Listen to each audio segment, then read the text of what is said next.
buenas tardes, queridos amigos, y muy bienvenidos a Son Nuestros Hijos, el espacio de ECA, Educadores contra el Adoctrinamiento, para Multicanal Radio. Hoy os presentamos un informe que ha emitido la Asociación de Profesionales por la Ética, un informe imprescindible, fundamental para todos los padres y educadores que quieren estar informados sobre lo que está ocurriendo en España en cuanto al adoctrinamiento en las escuelas. Se llama este informe, tiene el título de Adoctrinamiento en la escuela, ¿cómo afrontarlo? Para ello contamos con la maravillosa, estupenda presencia de Miguel Gómez de Agüero, que es el presidente de la Asociación Profesionales por la Ética. Muy buenas tardes, Miguel, encantados de recibirte en la espada. Son nuestros, son nuestros hijos. Todo lo que tiene. Bueno, pues mira, nada, muchísimas gracias por la invitación a ECA y a ti, Fuencisla. Y bueno, pues nada, si en algo podemos compartir pues con los oyentes, pues estar encantado. Voy a haceros una breve reseña de Miguel para que lo conozcáis. Miguel es casado y padre de 4 hijos, abuelo de 3 nietos. Ingeniero que ha trabajado en diferentes empresas y actualmente es consultor y profesor. Durante el gobierno de Zapatero se opuso a la imposición de la educación para la ciudadanía. A día de hoy preside la asociación, una de cuyas líneas es la defensa de la libertad en la educación y la denuncia del adoctrinamiento en las escuelas. Así es. Voy a dar paso a mis compañeros. Me acompañan hoy Beatriz Montes, Arlindo Farto, nuestro presidente de ECA, y Nanda Agredano. Muy buenas tardes a todos. Buenas tardes. Voy a dar paso ya a mis compañeros que van a llevar a cabo la entrevista y vamos a tener conocimiento de muchas cosas acerca de este informe. Estupendo. Buenas tardes, Miguel, y bienvenido. En el primer capítulo del informe que habéis publicado, o bloque, ¿no? Se desglosa, se va desglosando todo este tema de la ideología de género y toda la ideología, ¿no?, que se está introduciendo en las aulas, y vemos que tiene como título ¿De quién son los hijos? Esto pues nos hace recordar las palabras de la exministra de Educación, Isabel Celaá, que se atrevió a afirmar en público que los hijos no pertenecen a los padres. Miguel, te preguntamos, ¿a quién pertenecen los hijos? Bueno, efectivamente, esta frase de la exministra pues es una frase con cierta mala intención, pero por otro lado, pues, ¿no?, que despierta pues esta cuestión relevante que ahora me haces y que de alguna manera, pues depende cómo la respondamos, así tenemos un tipo de vida social u otra, ¿no? Bueno, lo primero que hay que decir es que la educación de los niños, de los adolescentes, de los menores, como proceso de desarrollo integral, es un derecho de los niños. Por lo tanto, el derecho central está en los niños, que está asociado a su propio bien, a su propio desarrollo, a su propia libertad, pero quienes tienen que velar como derecho y como deber de cuidar este proceso de educación, pues son los padres. Excepcionalmente, en el caso de que los padres no puedan o no existan, los tutores legales de los menores, ¿no? Los padres somos quienes damos la vida a los hijos, les transmitimos la vida, quienes mejor los conocemos, quienes más los queremos, y además el entorno familiar es el idóneo, el primero, para que se pueda dar el proceso de socialización, del desarrollo afectivo, el desarrollo de los apegos, el desarrollo psicológico, como casi todo el mundo pues entiende, es algo, digamos, natural, ¿no? Por lo tanto, lo que hay que decir es que los padres somos especialmente irreemplazables en este proceso de educación y que tenemos la responsabilidad y por supuesto también el derecho, especialmente cuando se habla de los temas de educación de orden moral, ¿no? En cuanto a qué principios, qué creencias queremos transmitir a nuestros hijos, ¿no? Y por lo tanto el Estado, las administraciones públicas, sean del nivel que sean, no deben intrometerse, no deben entrar, en este caso como elefante en cacharrería, salvo de forma subsidiaria, ¿no? Por lo tanto, su papel será garantizar la libertad, este derecho de los padres a educar a los hijos según sus creencias, y a la vez asegurar que se da ese derecho en todos los niños, en todos los menores, ¿no? Perfecto. Miguel, en primer lugar, hombre, darte las gracias como siempre por estar con nosotros. Ya nos conocemos de otras batallas, Sí. y no solo darte la gracia por estar con nosotros, darte la gracia por la labor que lleváis muchos años realizando con la Asociación de Profesionales por la Ética. Y creo que darte la gracia en nombre casi de todos los padres de España, no solo en mi nombre, pero quería darte las gracias por eso y obviamente darte las gracias por estar aquí con nosotros, ¿vale? Sí. Te quería hacer una preguntita. Que tomamos nota aquí de he tomado nota de dos temas que te quería exponer. En el informe que se comenta hubo un cambio educativo mediante la formación de una mural única desde la ley de 2006, la LOE, que esto fue cristalizado en el libro de la famosa asignatura de educación para la ciudadanía. Profesionales por la Ética ha estado al frente de esa batalla contra la introducción ideológica en el colegio.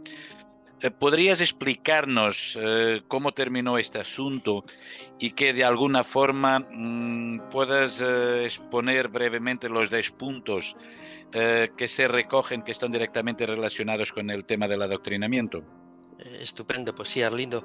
No, lo primero, dar las gracias a vosotros, ¿no? Y especialmente ahora a ECA, que habéis cogido este testigo de defensa de los padres, y nos sentimos pues muy felices de que esto así sea, ¿no?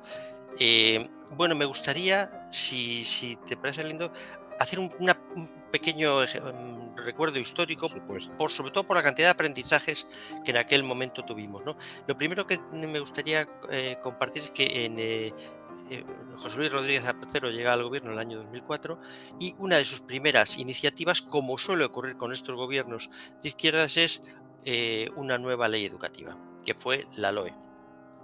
Gregorio Peces Barba, prohombre socialista del momento, en un artículo en el año 2004 en El País, ya indicaba de una manera premonitoria que la educación, llamaba en valores, era una asignatura imprescindible.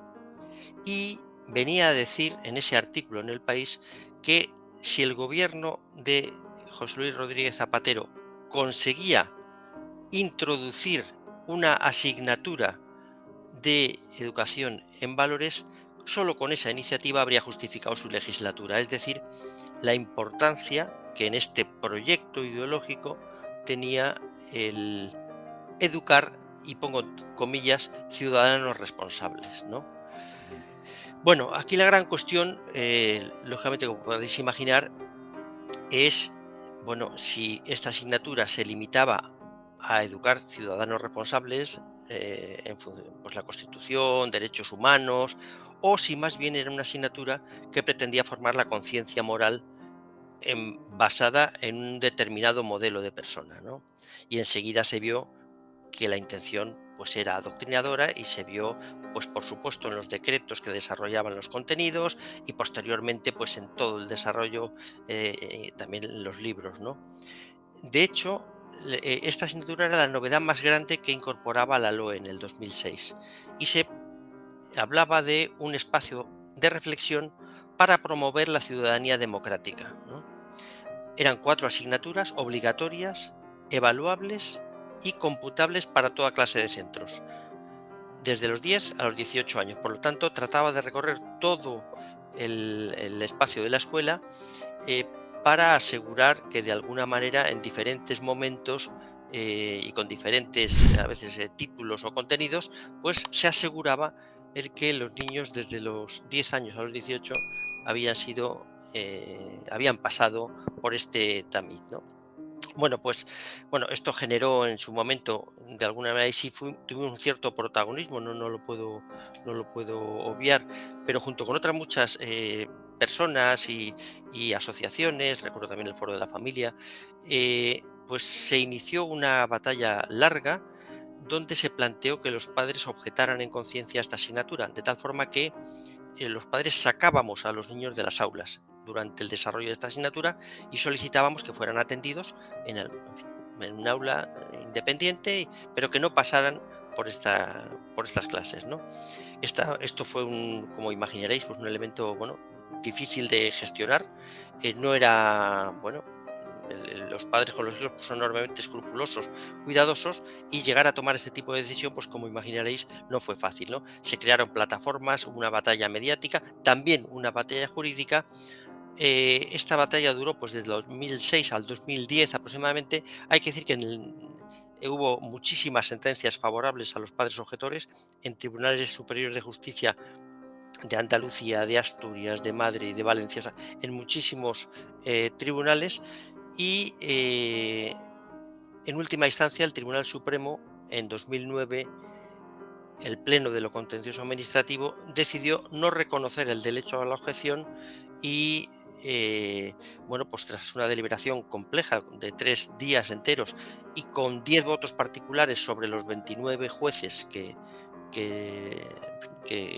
estaban elaborando la sentencia, indicaron que Educación para la Ciudadanía estaba ajustada a derecho y que no cabía objeción. Bueno, en todo caso, por supuesto, se aludía al derecho de los padres y a que los padres tienen derecho a denunciar cualquier intento adoctrinador en la escuela, ¿no? Sentía una vela y otra al diablo, pero de alguna manera, bueno, pues digamos, jurídicamente, digamos, lo sentenció el Supremo en ese momento, pero claro, la asignatura estaba herida de muerte. 4 años de batalla, donde además, pues ya al final todo el mundo entró en esta cuestión, pues hicieron que finalmente la asignatura en la siguiente legislatura y de la mano ya de la ley que se llamó la ley Wert, la LOMCE, desapareciera como tal. Claro, desapareció la asignatura, pero lo que sí que es cierto es que si uno mira hacia atrás, pues la realidad hoy, sin duda, es más grave de la que vimos en aquellos momentos. La que vivimos tenía que ver con asignaturas. Hoy todos estos contenidos se han introducido de forma transversal, a través de diferentes caminos, y por lo tanto, pues no podemos decir que la situación sea mejor. Todo lo contrario, la situación, y además con una mayor, si se quiere, aceptación social y con una inhibición, que es un poco la gran cuestión por parte de los padres, pues la situación, a mi juicio, pues es más grave y requiere acción. Hay que decir que en aquellos años hubo más de 50.000 padres objetores. Imaginad lo que esto significa en cuanto a, bueno, dificultades en la escuela, tener que ser señalados los niños, señalados los padres. Yo que vivo en Andalucía, nos encontramos con que un día el BOJA, el Boletín Oficial de la Junta de Andalucía, publicó los nombres de los niños objetores. Esto es terrible. Bueno, lógicamente aquello se sacó inmediatamente a los medios, echaron marcha atrás, dimitieron varias personas de la consejería, pero el daño estaba hecho, ¿no?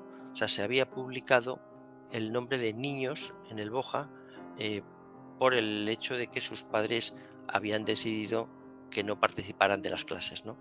Pero bueno, cerrada ya esta historia, lo que sí me gustaría decir es que el adoctrinamiento hoy pues sigue ahí, y sigue además de una forma pues grave, ¿no? ¿En qué áreas? Pues yo diría que casi todas las áreas que tienen un contenido de fondo, ¿no? Y una visión de la persona.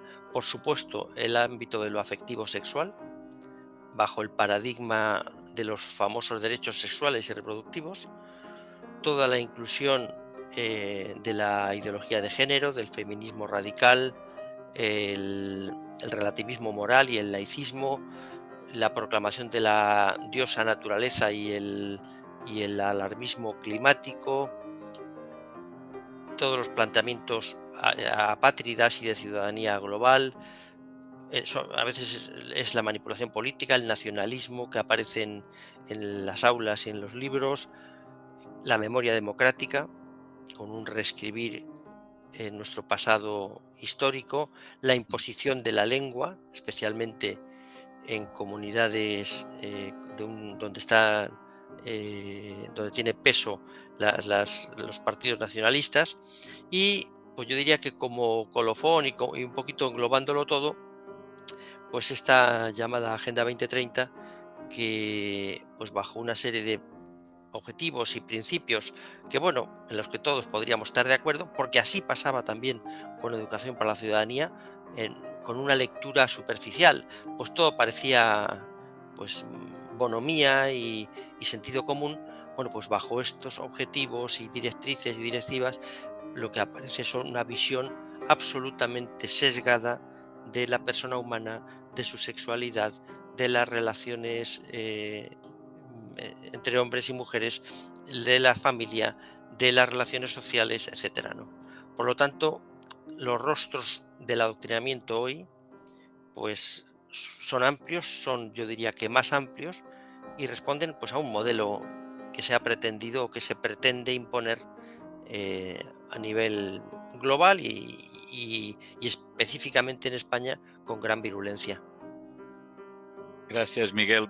Miguel, otra preguntita. En el capítulo 3 del informe mencionamos un tema que yo creo que es bastante importante, que es el derecho de los padres a la educación de los hijos según las convicciones tanto morales como religiosas, ¿no?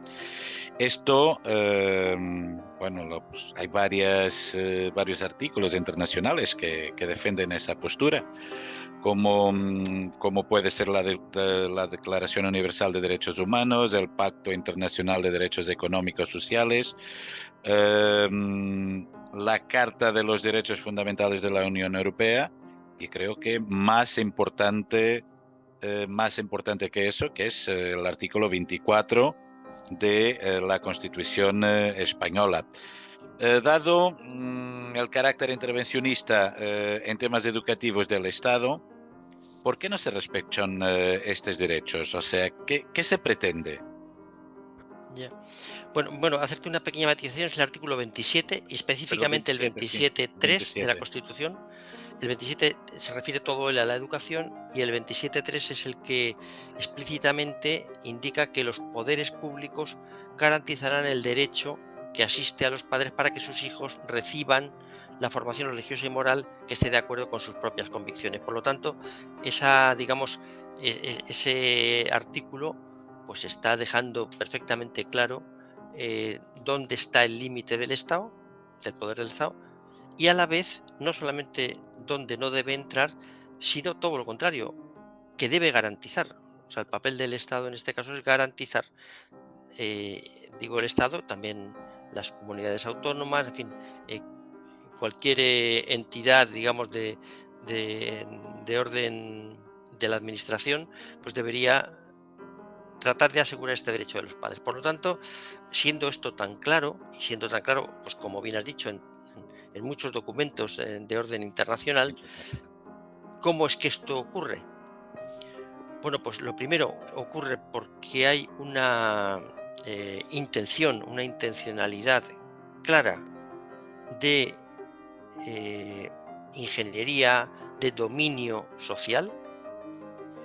Y por otro lado, y entonces aquí hago énfasis en el aspecto más de nuestra responsabilidad como padres, por la inacción, por el desconocimiento o por el miedo de los padres que no asumimos suficientemente nuestros deberes y derechos en el ámbito educativo.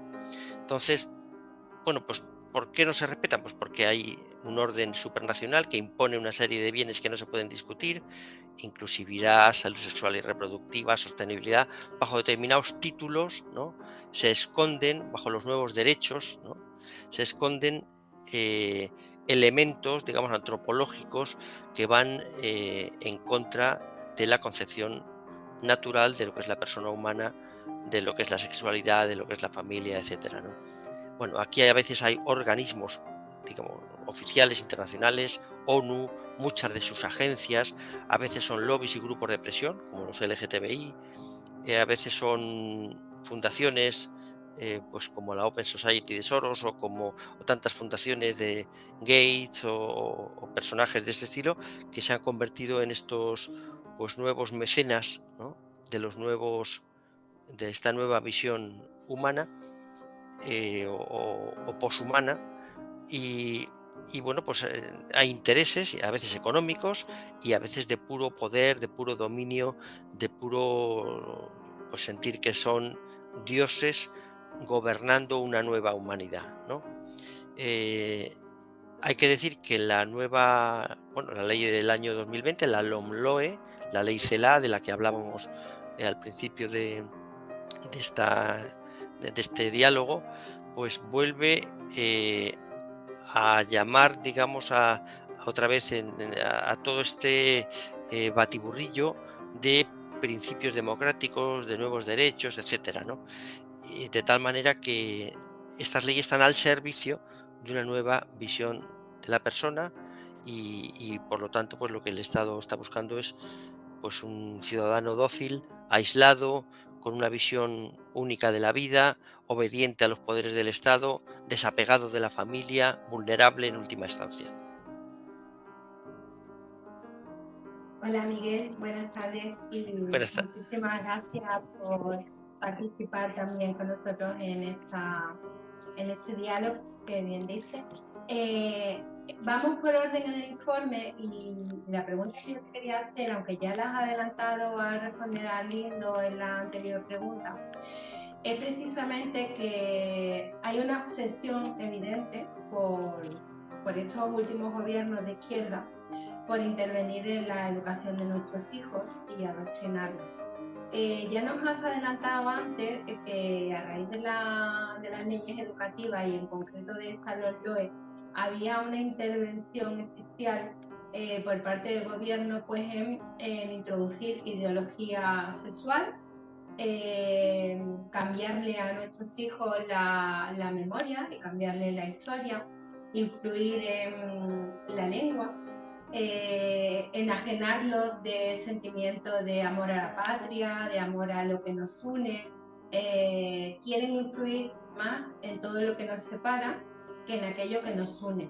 Especialmente la LOMLOE, y también hay unas leyes que se mencionan en el informe, en el punto número 5, que van destinados a ese adoctrinamiento. Como ya nos has hablado anteriormente, lo que sí te quería preguntar, tú y yo que vivimos en Andalucía, es cómo se está llevando a cabo en esta región que está gobernada por el Partido Popular precisamente esta aplicación, porque mucho me temo, Miguel, que no hay ninguna diferencia con respecto a aquellas regiones en las que gobierna la izquierda. Pues gracias, Nanda. Sí. Pues te doy la razón. La realidad es que lo que llevamos viviendo durante años es gobiernos de izquierda que se lanzan a legislar y que de alguna manera dejan su impronta ideológica que normalmente va contra la libertad de educación, que ha ido promoviendo pues, la falta del respeto a la vida, ampliando el aborto, en las últimas de la legislatura la eutanasia, en fin, de alguna manera su proyecto ideológico se implanta y posteriormente gobierna en algún otro momento, en este caso el Partido Popular, que lo que hace es que confirma y consolida lo ya legislado. Esto lo hemos visto pues con la ley del aborto recientemente del Partido Popular, pues que en su momento había elevado al Constitucional pues su clara respuesta a la ley AIDO. Bueno, pues sin embargo ya hoy no solamente acepta la ley, sino que quiere pasar página. Bueno, pues aquí en Andalucía está pasando un poco lo mismo. Con leyes y con planteamientos de fondo de izquierdas está gobernando el Partido Popular sin que se haya notado, en lo que yo conozca, ningún gran cambio, ¿no? Si a esto sumamos, porque no solamente es la LOMLOE, sino que tenemos 6, 8, 10 leyes con mucho calado ideológico, la ley del solo sí es sí, memoria democrática, salud sexual y reproductiva, la llamada ley trans. Bueno, si todas estas leyes de izquierdas impuestas que han salido adelante sin consenso, pues están vivas, pues lo están tanto en comunidades gobernadas luego por la izquierda como gobernadas por el Partido Popular. Entonces, bueno, o sea, el cambio de gobierno no ha significado, a mi juicio, el que se salvaguarde de una manera especial la libertad de los padres en el ámbito educativo. Y es más, diría que quizá no ha salido hasta ahora, pero el gran temor en este momento es qué va a pasar con la patria potestad. Porque, bueno, cuando ya se está pidiendo que en los colegios se denuncie a aquellos padres que de alguna manera se opongan a bueno, pues algún tipo de hormonación o algún tipo de tratamiento de un chico o de una chica adolescente, bueno, pues cuando ya de alguna manera empezamos en ese camino, pues estamos muy cerca, y ya se han dado casos, eh, de que por algún motivo de orden ideológico a un padre o unos padres se les quite la patria potestad, fruto de los trabajos de los lobbies en los colegios, ¿no? Pues sí, mucho me temo que eso puede ocurrir. Ya no es solo expropiarse los bienes inmuebles o las tierras, sino también a los hijos. Y mira, Miguel, nosotros siempre en ECA, nuestras entrevistas de radio, las terminamos con, en la medida de lo posible, siempre, claro, con un punto de vista optimista y sobre todo pidiéndole al invitado que nos dé consejos, pautas para permitir pues seguir en esta batalla y no salir demasiado escaldados. Sabemos que en el informe que hila toda esta entrevista hay 10 puntos o 10 consejos o guías, llámalo como tú quieras, que nos gustaría que nos destacara, si no los 10, porque nos remitimos por supuesto a la lectura detenida del informe, lo que tú veas más esencial para guiar a padres y a profesores que a raíz de la lectura y de la aplicación del informe nos pueda servir para intentar evitar en lo posible este adoctrinamiento en los centros. Ajá. Bueno, pues nada, gracias. Mira, realmente yo creo que lo fundamental es que no abdiquemos de nuestra labor educadora como padres. Entonces, para mí el primer criterio sería: tengamos a nuestros hijos en el centro que sea, da igual si es concertado, si es público, a mí me gusta hablar más de titularidad pública y otra titularidad, ¿no? Pero bueno, sea el tipo que sea, tenemos que estar muy cerca de nuestros hijos, ver sus libros, hablar con otros padres, estar al tanto de las actividades. Por lo tanto, el primer reto me parece que es estar muy cerca, estar pendientes, asumir la responsabilidad de nuestra labor educadora. Claro, a partir de ahí, pues se me ocurre que en la relación con los centros educativos, cuando tememos que puede haber algún tipo de actividad o de contenido con el que no comulgamos, con el que no estamos de acuerdo, pues me parece que puede ser oportuno entregar algún tipo de consentimiento informado para actividades extraescolares, de tal manera que se nos avise de qué actividades extraescolares va a tener el estudiante en los próximos meses, las próximas semanas, para que demos nuestro consentimiento y que a la vez tengamos una actividad, digamos, de difusión con otros padres. O sea, los padres tenemos la capacidad de despertar la inquietud de otros padres. Así funcionó toda la creación de plataformas por toda España durante la educación para la ciudadanía, durante aquella batalla, y me parece que tenemos una labor de difusión, como lo que vosotros hacéis en este momento, ¿no? Y de estar permanentemente cerca de los padres para darles información, para apoyarles cuando tienen algún tipo de duda y también para guiarles en situaciones ya más concretas, como algunas de las que vosotros tratáis desde ECA, para que se puedan apoyar, digamos, en en una asociación, en una colaboración de orden jurídico, un abogado, en fin, un proceso, digamos, administrativo o del tipo que sea, en relación con el centro o en relación con alguna otra situación en la que puedan sentir que sus derechos se han dañado, ¿no? Por lo tanto, no abdicar de la labor educadora y estar muy pendientes. 2, consentimiento informado y difusión a padres. Y 3, pues en situaciones más concretas, acudir a asociaciones que dan apoyo como ECA. Muchísimas gracias, Miguel. Gracias, Yo Nanda. tenemos tiempo todavía, no sé si algún compañero quiere hacer una pregunta. Yo quiero preguntar algo, porque me ha impactado el dato que has dado de 50.000 padres que se opusieron a la educación para la ciudadanía, valientemente, ¿no? Y yo tengo la sensación hoy en día de que hay muy poca respuesta. O sea, hay asociaciones como las nuestras, pero respuesta así ciudadana de los padres que se ponen en pie de guerra, pues es que da la impresión de que no hay. ¿Y qué está pasando? ¿Por qué en esta ocasión y con una situación todavía mucho más terrible, dramática para los niños en los colegios con respecto al adoctrinamiento, que es terrible, es tremendo? Ya les tocan la sexualidad, les tocan todo lo afectivo, como has estado diciendo, ¿no? La parte más íntima que tiene que ser transmitida en el seno de la familia, ¿no? Por parte de sus padres. ¿Por qué esta pasividad de la sociedad y de los padres ante algo tan terrible como lo que les están haciendo a sus hijos en los colegios?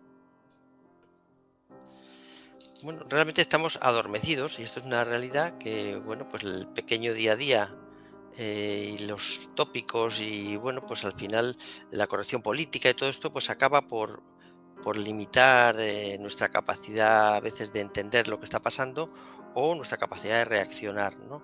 En todo caso, nunca fue fácil. Claro, yo trato de recordar aquel momento y hay que pensar que los padres no estamos muy vertebrados. Incluso las asociaciones que existían de padres en aquel momento, pues tampoco son asociaciones fuertes, ¿no? El padre a veces, o los padres, el padre, la madre, ya si participan en el AMPA del colegio ya es un éxito, ¿no?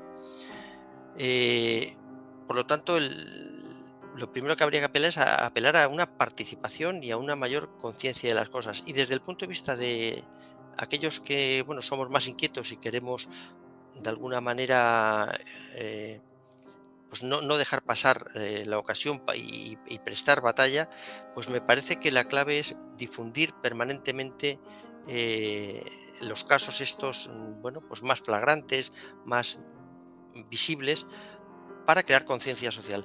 Porque al principio yo recuerdo durante bastantes meses, yo diría incluso a lo mejor más de un año, que nadie entendía cómo se podía estar en contra de una asignatura que educaba en valores ciudadanos. O sea, decíamos, usted es un extremista, o sea, ¿en qué?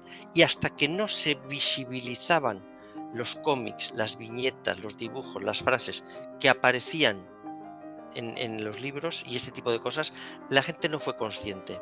Y digo la gente, los medios, etcétera, ¿no?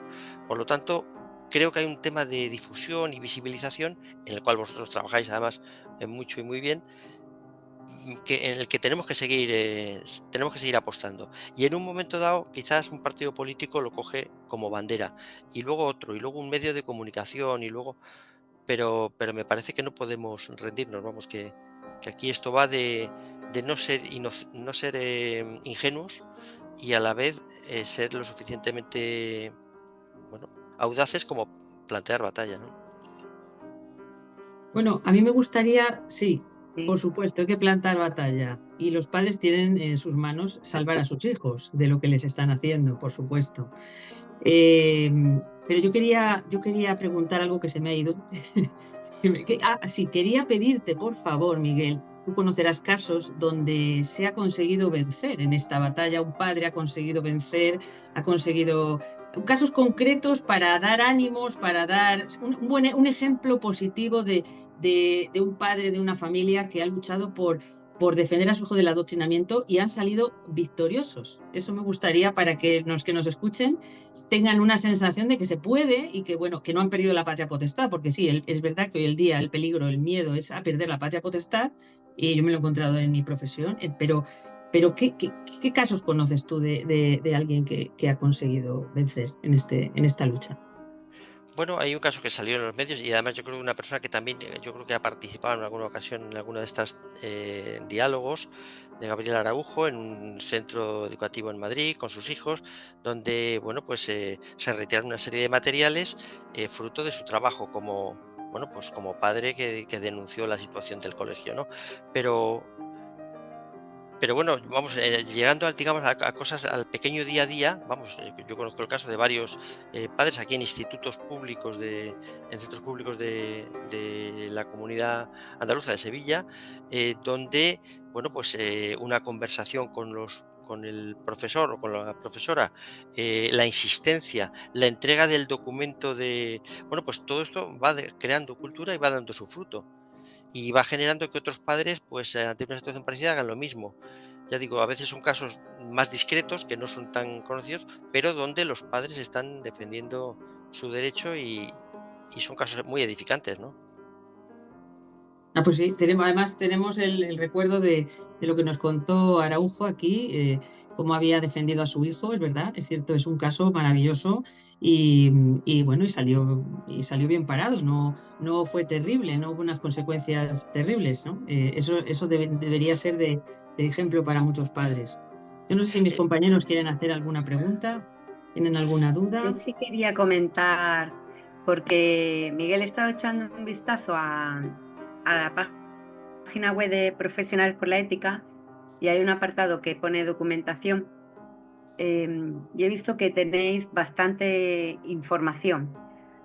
Mm, mm, Bueno, nosotros desde ECA consideramos, igual que vosotros, ¿no? Profesionales por la Ética, que aparte de dar la batalla con las redes sociales, yendo a la escuela y todo lo que hemos estado hablando, pues mediante la formación de los padres, ¿no? Es ajá. fundamental que los padres estén bien formados para poder educar a su hijo desde casa, ¿no?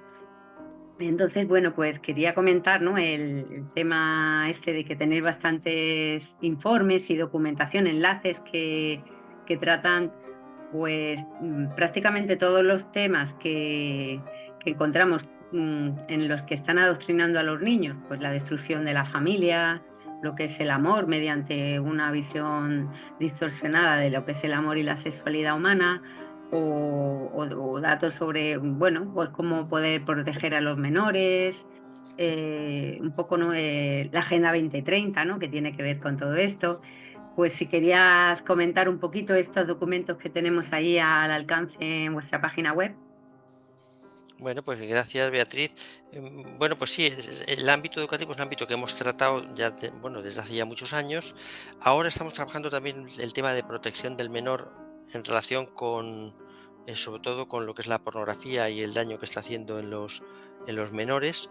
Y es un tema que hemos tomado pues, en los últimos meses también como un tema, bueno, que estamos eh, proponiendo y también y hablando con entidades y con partidos y con la idea de conseguir una mayor protección del menor. Eh, Nos inquieta y estamos ahora trabajando en otro documento en relación con la cultura pedófila. Digamos que es algo bastante terrible y bastante, pero que de una manera pues, sutil se está imponiendo, se está empezando a imponer bajo el paradigma de los derechos sexuales y reproductivos de los menores, de tal manera que se viene a decir que porque un menor hay que proteger sus derechos, ¿no? Tiene su derecho sexual y reproductivo, que se han inventado, y que por lo tanto, pues todo esto hay que promoverlo y cuidarlo, ¿no? Y por supuesto, ¿quién va a tener que enseñar a los menores? Pues lógicamente será un adulto, ¿no? Y por lo tanto, bajo ese camino sutil y también bajo el camino de, digamos, de eliminar lo que es el trastorno de pedofilia y considerarlo como una opción sexual más. O sea, igual que hay otras muchas opciones sexuales, pues habrá una, digamos, o se trata de, o se están promoviendo ya a través de determinados lobbies, el que eso se llegue a considerar pues una tendencia, digamos, bueno, una opción sexual más, ¿no? Entonces, nos parece que esto viene de forma acelerada y que por lo tanto pues también hay que prestar hay que presentar batalla, ¿no? Y bueno, pues ahí tenéis, vamos, ya digo, algunos documentos. Estos son los tres temas, digamos, un poco cercanos al mundo educativo que hemos trabajado en estos últimos meses. No sé si hay alguna pregunta más. Lindo. María Fernanda, ¿no tienes alguna preguntita? Pues la verdad que con Miguel es un gustazo hablar porque es muy concreto y va muy, muy al grano. Espero que se escuche bien. A mí me ha preocupado mucho antes y me he quedado dándole vueltas, Miguel, al tema de la patria potestad.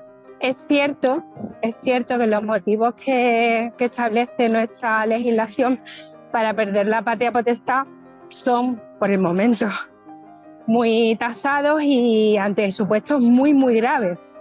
Pero en alguna de estas leyes que afectan a la educación, ¿tenéis vosotros conocimiento de que se haya podido acercar a esta futura injerencia en el derecho que tenemos los padres a educar a nuestros hijos? Bueno, de las leyes quizás la más peligrosa en este sentido es la llamada ley trans, ¿no? Porque limita objetivamente, o sea, claramente, la posibilidad de que los padres puedan intervenir pues de una manera asertiva, de una manera con algún tipo de autoridad en relación con sus hijos. Por lo tanto, ahí de una manera sutil prácticamente se le ha quitado a los padres la posibilidad de intervenir y por lo tanto podríamos decir, si no el derecho completo, digamos todos sus derechos como padres, sí al menos ese, y en un tema crucial, central en la educación de esos niños, ¿no? Estoy contigo que no parece, digamos, que con todo nuestro marco legislativo la patria potestad pueda estar digamos, en tela de juicio de forma completa. Pero la realidad es que por un camino o por otro, a veces por el miedo, a veces por la intervención de los servicios sociales, a veces por la intervención de los lobbies, a veces por las amenazas y las denuncias en los medios de comunicación, a los padres se les está mermando pues su capacidad de reacción. Y me viene Estaba un poco la... pensando, perdona, Sí, estaba pensando yo en la ley del aborto, que realmente también eso es lo más exactamente cerca que igual. podemos estar, ¿verdad? Exactamente igual, o sea, el que una menor pueda abortar sin consentimiento paterno, ya se ha quitado, de hecho, la patria potestad en este caso, ¿no? Entonces, ya digo que no se pone en tela de juicio de una manera completa, aunque la ministra, por donde hemos empezado el diálogo, se atrevió a decir a quién pertenecen los padres, ¿no? Pero de alguna manera yo creo que no es tanto la batalla completa de la patria potestad como que de facto esta desaparece o se merma en temas muy delicados, verdaderamente delicados, de intervención, donde los padres sí o sí se ven obligados a intervenir, porque están ante una situación de un posible grave daño para sus hijos, ¿no? Yo quiero hacer aquí mención un poquito, me preguntaba antes Francisla, un poco de esperanza, ¿no? Bueno, yo digamos, perdona que acuda otra vez un poco a la historia, pero la historia es maestra, ¿no? Entonces, yo recuerdo las presiones tremendas de la consejera de Educación, de tantos personajes que salían diciendo que los niños que no entraran en clase iban a suspender, que no iban a promocionar de curso, que claro, para unos padres que su hijo suspenda o que su hijo le señalen con el dedo, el propio hecho de sacar al niño de la clase, este tipo de cosas era algo inaudito, inédito, no había ocurrido nunca en la escuela, e incluso parecía agresivo, o sea, que en la escuela, que es un entorno, digamos, bueno, pacífico, se tuviera que generar esta tensión, parecía algo absurdo y, bueno, pues al final ninguna de esas amenazas llegó a término. Sí ocurrió aquel dato que comentaba antes de que fue una metedura de pata de la Consejería de Andalucía, eh, pero, pero al final nada, digamos, eh, nada pasó, digamos, grave en relación con los padres, y lo que sí que es cierto es que se generó una conciencia social y una solidaridad de padres como yo no he visto, digamos, en mi vida, ¿no?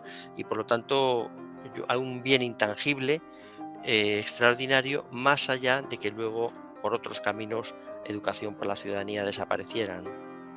pero sí, me parece que la lucha genera también genera amistades, genera solidaridad, genera fortaleza de unos padres y de otros. O sea, me parece que es para mí digamos un buen modelo, una buena referencia y una buena experiencia para tratar de aplicarla hoy en las situaciones nuevas, ¿no?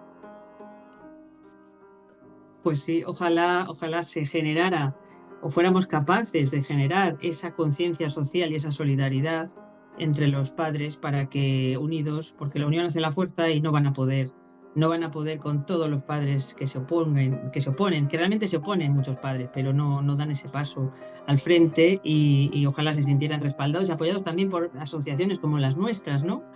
Como Profesores por la Ética o ECA para salir a defender a sus hijos. Ojalá que sí. Pues nada, muchísimas gracias, Miguel. Ha sido un placer. Nos has ilustrado no solo sobre este maravilloso informe de adoctrinamiento en la escuela, sino también sobre otros muchos temas que tienen que ver con la defensa de los niños y el apoyo y la ayuda a los padres que a veces se sienten tan indefensos. Muchísimas gracias por tu asistencia a este programa. Miguel, Gracias, Francisla. Sí. bueno, Miguel, antes que te vayas, me gustaría que te mojaras un poquito y que, y que nos dieras tu opinión. Sabemos que hoy vivimos lo que vivimos. Hay que haber, tiene que haber más autobuses, menos Lamborghinis, pero yo me voy montado en un Audi de €500,000. Pero me gustaría que te mojaras un poquito y que nos comentaras cuál es tu opinión, sea positiva, sea negativa, de qué es lo que nos espera en el futuro. Y esto ya para terminarmos.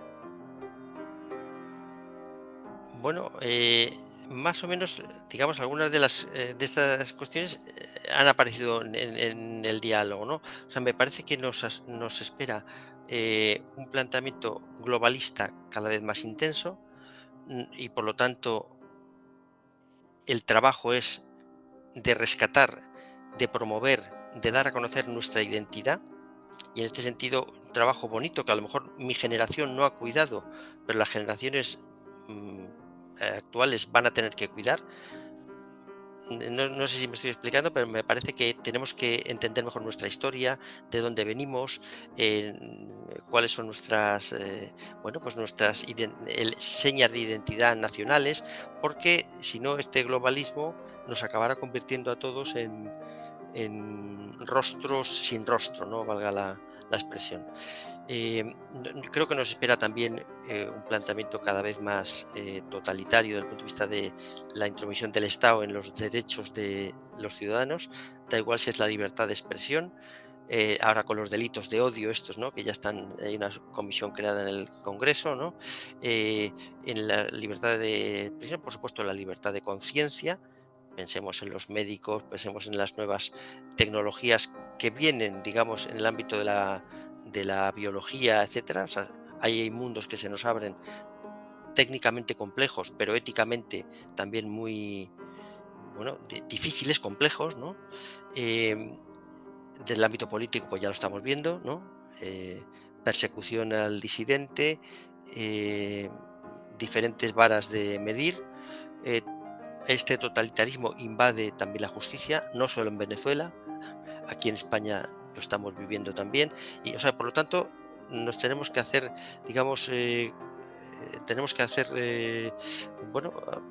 entender que estamos ante una situación pretotalitaria.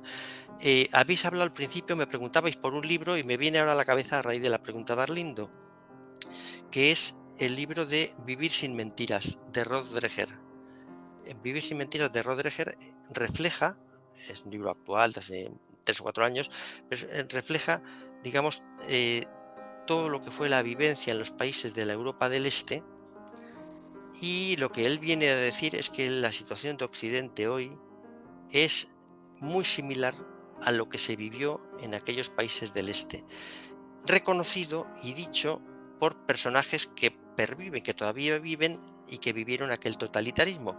Y entonces, pues la tesis es muy sugerente y me parece que entender lo que pasó y cómo tuvieron que vivir estas personas nos puede ayudar a entender cómo tenemos que vivir. Y el titular, que es vivir sin mentiras, pues es el primer mandamiento, ¿no?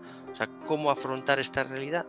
Pues viviendo sin mentiras. Vivir sin mentiras significa decir las cosas con claridad, tratar de ser coherente con lo que uno piensa, educar así en tu ámbito más íntimo, más familiar, hacerlo también en comunidades más amplias, o sea, vivir desde una verdad que es la realidad, bueno, pues de la persona, de la familia, de nuestra nación.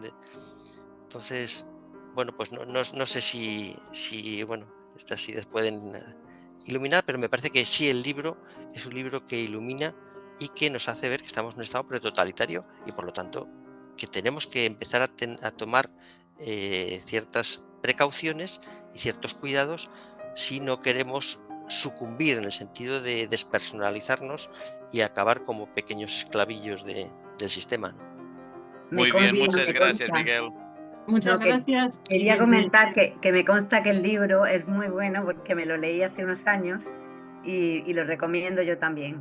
Vivir Qué sin bien, qué bien. mentiras. Cuánto me alegra. Sí, sí, sí. Bueno, pues con esta me toca despedirte, Miguel, con esta maravillosa reflexión de frente a la mentira, la verdad, de verdad. Sí. Pues hasta otra ocasión, hasta siempre, ya sabes que esta es tu casa y eres siempre muy bienvenido. Pues muchísimas gracias por vuestra acogida y por lo cordial del diálogo y nada, mucho ánimo, que estamos en la misma batalla y bueno, pues tenemos que cuidarnos unos a otros como primera regla también, ¿vale? Muy bien, ahora vamos a dar paso sin más dilación a nuestra compañera Beatriz Montes, que nos trae, como es habitual, su reflexión. Escuchaba el otro día la entrevista a un marroquí musulmán que vive en España hace muchos años y está totalmente integrado.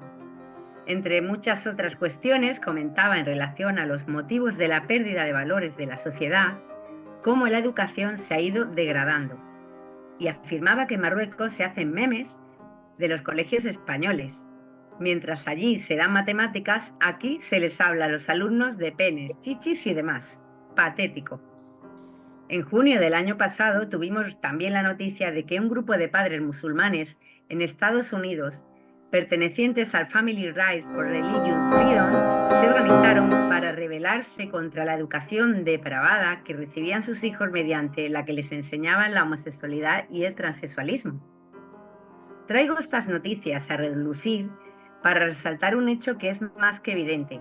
La repulsa a la ideología de género no es cuestión de unos pocos cristianos descerebrados que estamos en contra del progreso. La oposición a sus ideas es cuestión de creencias en las que se prioriza una moralidad como principio rector que guía la educación que queremos dar a nuestros hijos, lo cual incluye creyentes de cualquier religión. Pero ¿por qué no? Aquellos que no se inclinan por la profesión de ninguna fe en concreto o se consideran ateos. Es cuestión de principios. Esos que parece que muchos padres han cambiado por el bienestar, el culto al cuerpo y el materialismo. La ideología de género está metida hasta las trancas en el sistema educativo en prácticamente todo el mundo. Lo que no se puede entender es que en España no se les escucha a los padres clamar contra este adoctrinamiento. La gran mayoría prefiere callar y mirar hacia otro lado. Por esto hacen falta informes como el que Profesionales por la Ética ha elaborado, en el que se desglosa detalladamente cómo se está introduciendo en las aulas, las consecuencias de dichas enseñanzas, así como qué hacer ante esto. Miguel Gómez de Agüero me consta que es un luchador nato con bastante experiencia que lleva varias batallas desde hace años en defensa de los más vulnerables a los que quieren corromper. Nos alerta sobre una ideología que, aunque tarde o temprano pasará como tantas otras del pasado, puede destrozar la vida de nuestros hijos y dejará una sociedad prácticamente muerta. Cuando se hipersexualiza la mente de un pequeño, su vida queda marcada para siempre. Su alma queda rota porque se le ha corrompido desde dentro. Desde la Asociación ECA le damos la enhorabuena a todo el equipo de Profesionales por la Ética que ha elaborado este informe y deseamos que sean muchos los padres y educadores que puedan aprovecharse de este, porque son nuestros hijos. Un saludo y hasta la próxima cita. Muchísimas gracias, Beatriz. Me voy a quedar solo con algo, una palabra, la palabra corromper. Eso es lo que hacen con el adoctrinamiento, corromper las mentes y el alma de los niños. Y ha sido la guinda que faltaba para este pastel.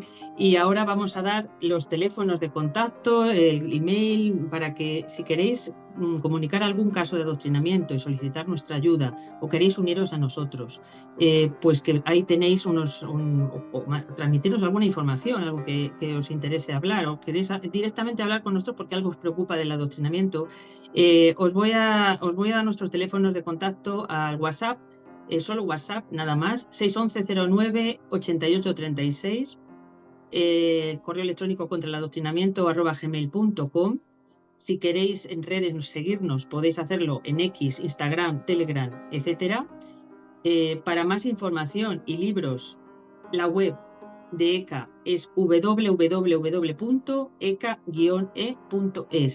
Si queréis colaborar con nosotros, con vuestras aportaciones, podéis hacer un Bizum a 676-855027. Ya sabéis que para dar una ayuda concreta necesitamos la colaboración concreta, ¿no? Que serían vuestras aportaciones en forma de Bizum. También recomendar libros como el que nos ha sugerido nuestro invitado de hoy, Miguel Gómez de Agüero, Vivir sin mentiras, de Rod Dreher. También vamos a recomendar el informe al que hemos dedicado este programa, Adoctrinamiento en la Escuela, cómo afrontarlo. Y bueno, y todos los libros que están en nuestra página web, de Beatriz Montes, de Alicia Rubio, de Pedro Muñoz y Torrieta, que son magníficos ejemplares que nos van a dar información cumplida de lo que es el adoctrinamiento, lo que está pasando en nuestro mundo.